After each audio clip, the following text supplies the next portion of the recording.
story about belief. It's a story about tears. It's a story about hope. Ultimately, it's a story about love. It's also a baseball story. In the beginning, life began for me at 41 Lennon Place in Clifton, New Jersey. There was me, my two sisters, Lisa and Debbie, my mom and dad, and over the years an array of pets, mostly dogs. There was Boomer and Sneakers and Courtney. We all lived in a bi-level home that sat on the bend of a street that came to its conclusion in a keyhole or a cul-de-sac. Now, the neighborhood cool kid, the older neighborhood cool kid, Joey Basile, he actually painted in bright white paint right there on the city streets 3 bases and a home plate in that cul-de-sac. And it was there that we played. We played kick the can. We played stickball and kickball. And we played baseball. And thus a love affair had begun. But it wasn't just there. It was also in that seemingly large, oversized side yard that sat on the side of our bi-level home. You see, on warm summer evenings in particular, there was a familiar cry or a familiar plea that came from me, little Anthony, to my pop. My pop would come home at the end of his work day, and I would often say, Dad, can we play catch? Can we play catch? Seems like a simple request, but for a 40-something-year-old at the end of his long day, perhaps not so simple. He would sometimes sigh, but always, as I recall, say, sure, son, let's go. And we would go. And we would play catch, back and forth, back and forth. We would share more than just a ball. We would share life and love. And in those moments, my father would pass to me a belief in myself, a belief in me. 1981, I was 9 years old, and my first team, Amp Electric, I was selected to play in the Western Division of Clifton, New Jersey's Little League Baseball. My first glove was an oversized first baseman's mitt, and oh, the joy and the pride at the conclusion of the season when I was selected to be an alternate on Clifton's all-star team. That was enough. That was enough. A year later, 1982, I was no longer an alternate. Now I was a member of the 10-year-old All-Stars. And we went the distance. We took it to the end. No, not the Little League World Series, not Williamsport, Pennsylvania. ABC didn't come to film this, but we took it to the end, all the way to the Passaic County Finals. That may not seem like a big deal to you. I hear the sarcasm. But when you're 10 years old and you have to pile into a van with your fellow 10-year-olds and leave your hometown to travel, it's a big deal. And so we took it to the end. To the final game, the final inning, we had runners on base. Victory was within our reach. Chris Taylor, one of our best players, was at the plate. 2 strikes, the pitch, and the swing, and a miss. And then the tears. Not crocodile tears, not little simple tears, but bucket full of tears. And a long van ride home.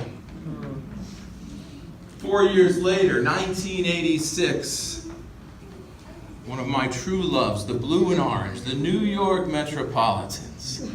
After years and years of disappointment, this was the year. They were unbeatable. They were invincible. They won 108 games. They had a miraculous victory in the National League Championship Series. There was no doubt this was the year we were going to win it all. Until October 25th, 1986, top of the 10th inning, the Mets fall behind. There's then 2 outs. They're down 2 runs. There's no one on base. And I am certain that this is ending in defeat. And I remember it as if it was yesterday. I remember sitting in the living room of our Clifton, New Jersey home. I was on the floor, and tears began to flow once again. I don't know why you're laughing.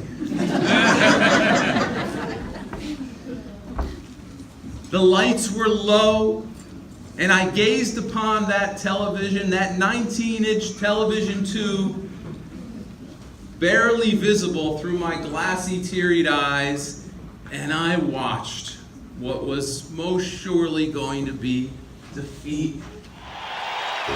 Seeing the lights go out on Broadway.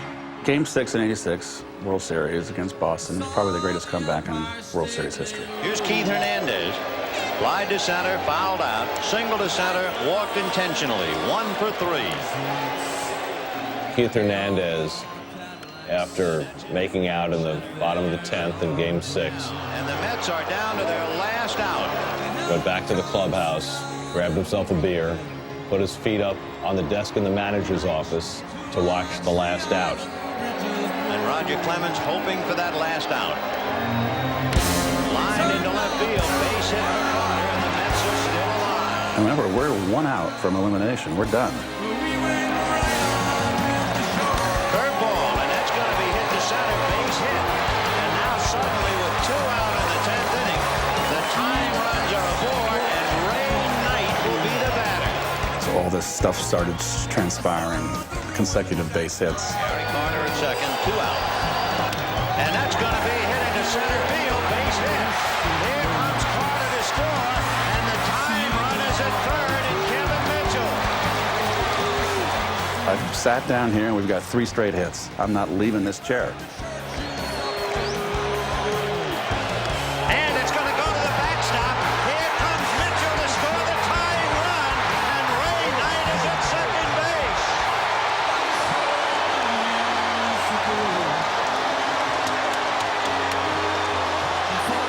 I was inside. It was just like an earthquake.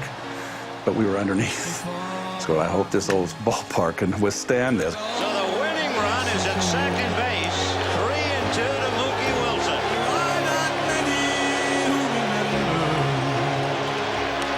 Little roller up along first. Behind the bag. Gets through Buckner. Here comes Knight, and the Mets win it.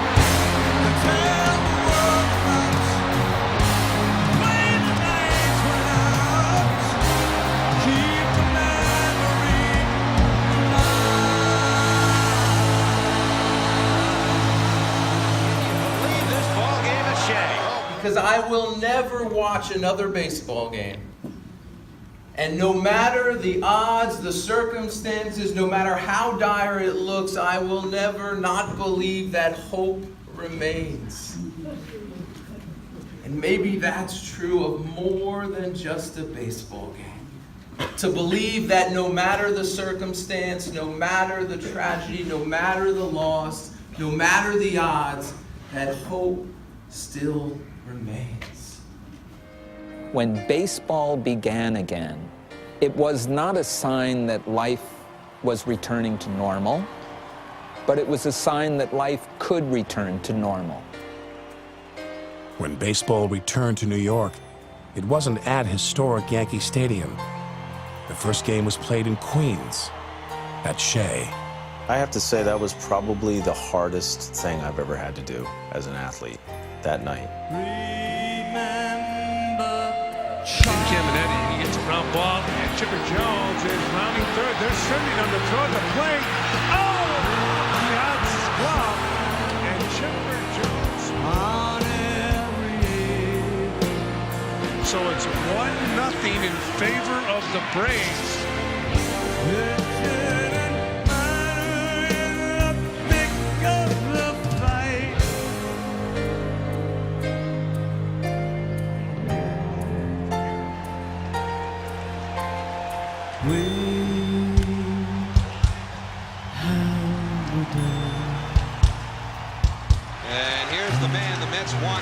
this spot down a run late in the game. The first pitch, I remember that. I went, oh man, why did I let that go? It was right down the middle, and I took it. I just was in this daze.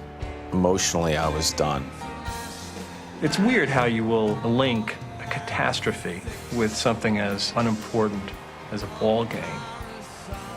And a guy will do something that is extremely difficult, but not uncommon in a baseball game, and it will take on deep, deep significance.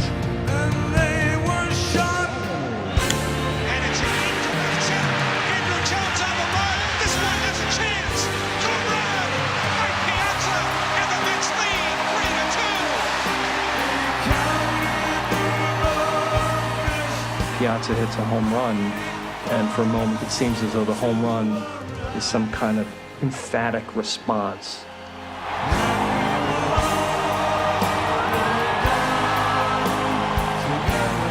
Shea Stadium has something to smile about.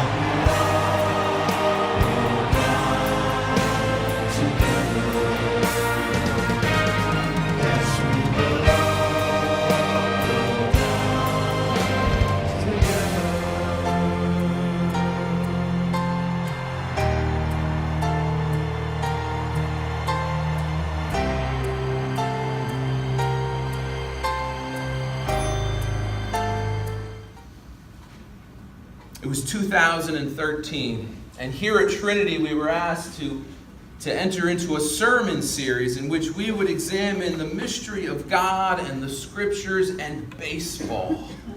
Oh yeah. Around that same time, the film 42 about Jackie Robinson's life was being released to homes on DVD and Blu-ray, and I got to watch it for the first time. And as I prepared for that sermon, I thought, yes, somehow this life will work its way into my story. And so I thought about Branch Rickey and Jackie Robinson and their life and their faith. By the way, they were both Methodists. And so in early July 2013, my wife actually wasn't around, nor my older son. They were at ASP that year. And so my son Jacob and we went to one of his favorite places, down Route 10 to 46 to Roxbury, the Taco Bell. You don't expect God to show up in the Taco Bell, do you?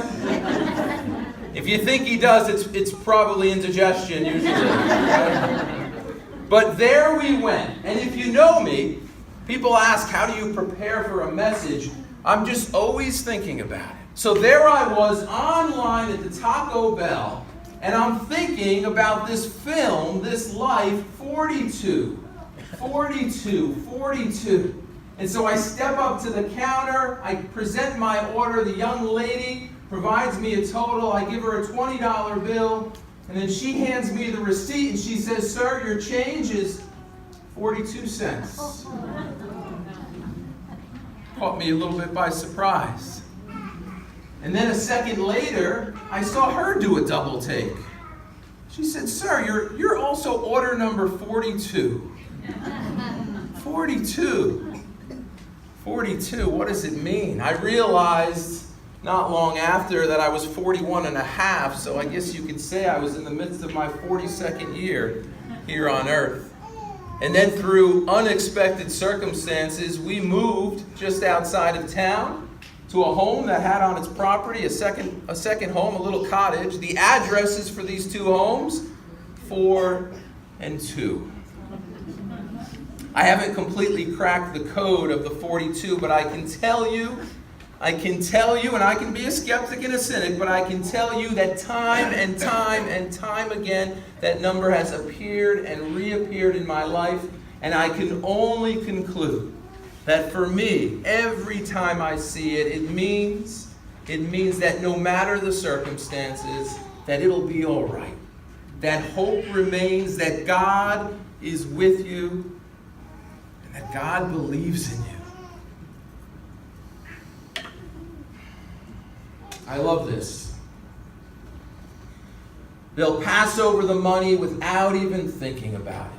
For it is money they have and peace they lack. And they'll walk out to the bleachers and sit in shirt sleeves on a perfect afternoon. They'll find they have reserved seats somewhere along one of the baselines where they sat when they were children and cheered their heroes. And they'll watch the game, and it'll be as if they've dipped themselves in magic waters. The memories will be so thick, they'll have to brush them away from their faces. The one constant through all the years has been baseball. America has rolled by like an army of steamrollers.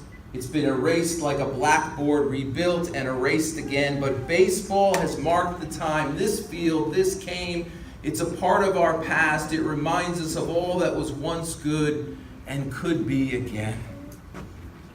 And could be again.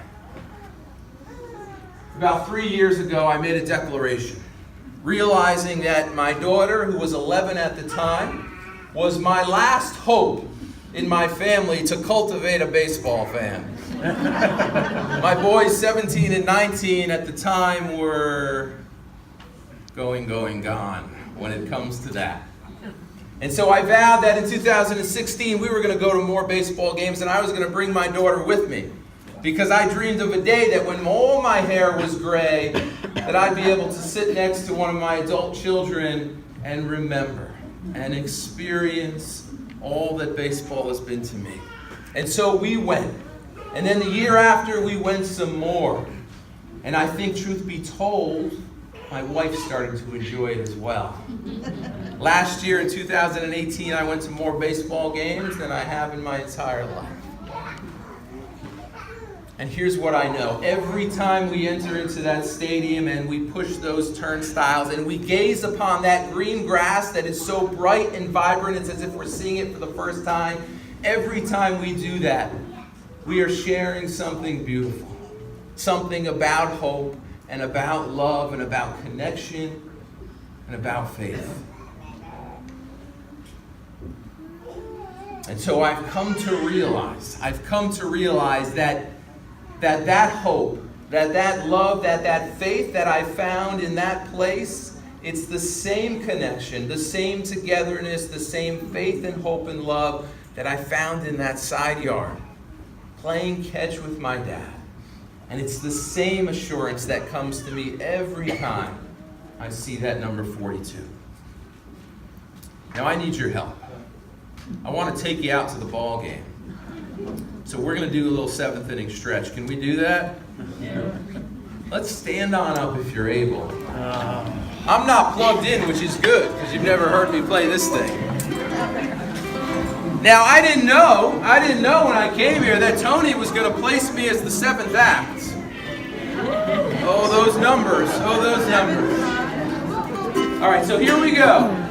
Take me out to the ball game. Take me out to the crowd. Buy me some peanuts and crackers.